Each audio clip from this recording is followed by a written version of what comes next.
আসসালামু আলাইকুম। Welcome back to my channel. কেমন আছেন আপনারা সবাই? আশা করি আল্লাহর অশেষ রহমতে কাছে দূরে যে যেখানে আছেন সবাই ভালো আছেন।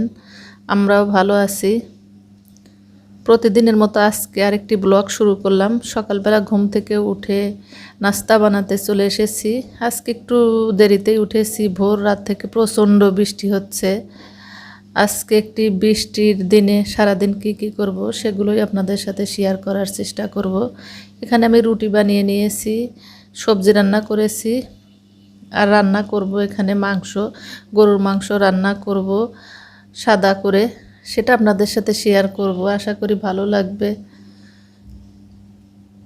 আজকে বাচ্চাদের ক্লাস ছিল, বৃষ্টির কারণে দুই ছেলেকেই স্কুলে দেওয়া হয়নি।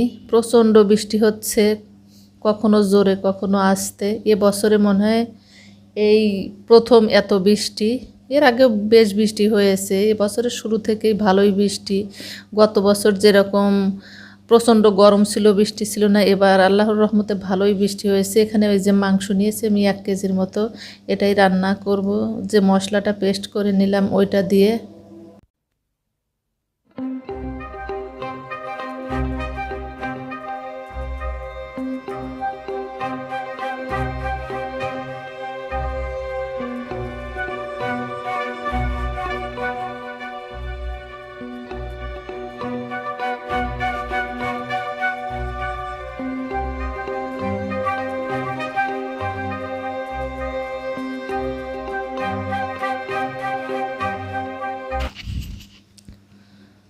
এখানে পটল ভাজি প্রায় শেষের দিকে, ডাল রান্না করব। এরপরে এখানে আমি ডাল দিয়েছি, আম দিয়ে, কাঁচা আম দিয়ে ডাল। আর আমের সময় যদি কাঁচা আম দিয়ে রান্না করা যায়, এই ডালটা আমার বাসার সবাই পছন্দ করে, আমিও অনেক পছন্দ করি। আমের সময় আমি প্রায় রান্না করি, এটা খেতে খুবই মজা হয়। আর আমার পছন্দ, বিশেষ করে আমি অনেক পছন্দ করি। আর কাঁচা আম আমি কেটে ফ্রিজে রেখে দেই, যখনই ডাল রান্না করি তখন আমি আমগুলো দিয়ে রান্না করি, সারা বছরই খাওয়া যায়। আর এখানে আমি মাংস রান্না করে নিব, এর জন্য আমি পেঁয়াজ দিয়ে দিলাম।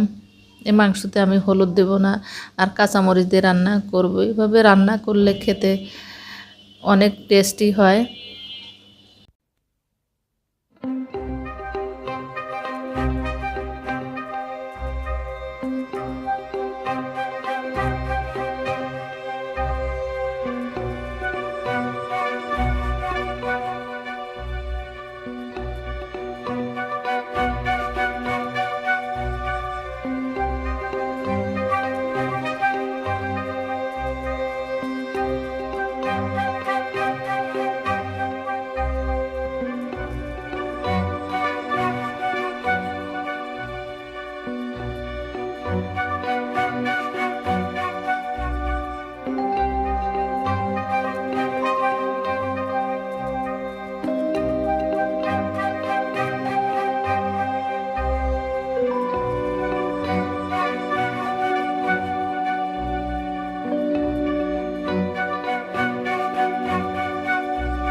রান্না প্রায় শেষের দিকে, মাংস কষানো হয়েছে, ঝোল দিয়ে দিব। আর এখানে দেখেন প্রচণ্ড বৃষ্টি হচ্ছে, কখনো জোরে কখনো আস্তে।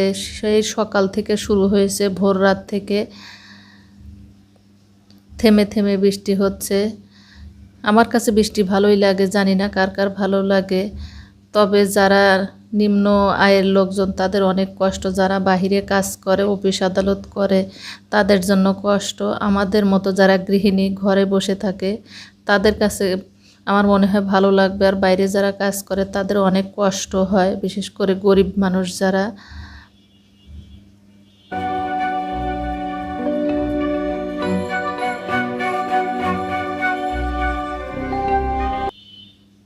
এখানে মাংস ঢেকে দিয়েছি, এতে সিদ্ধ হয়ে যাবে। আর ডাল বাগার দিয়ে দেব, দিলে রান্না হয়ে যাবে।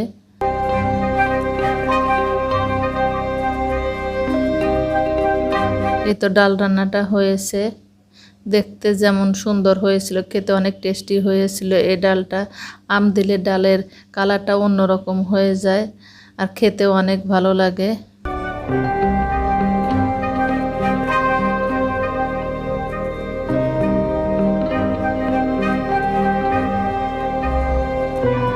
তরকারি প্রায় রান্না শেষের দিকে, কিছুক্ষণ পরে আমি নামিয়ে নেব। অল্প অল্প ঝোল রাখবো, যেহেতু ডাল রান্না করেছি তেমন ঝোলের প্রয়োজন হবে না।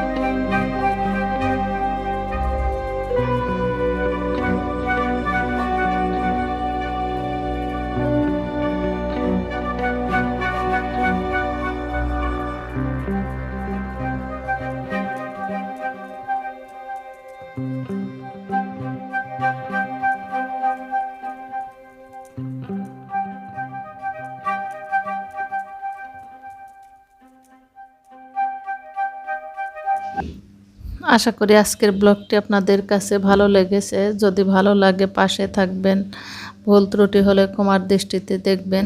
আজকের মতো বিদায় নিচ্ছি। আল্লাহ হাফেজ, আসসালামু আলাইকুম।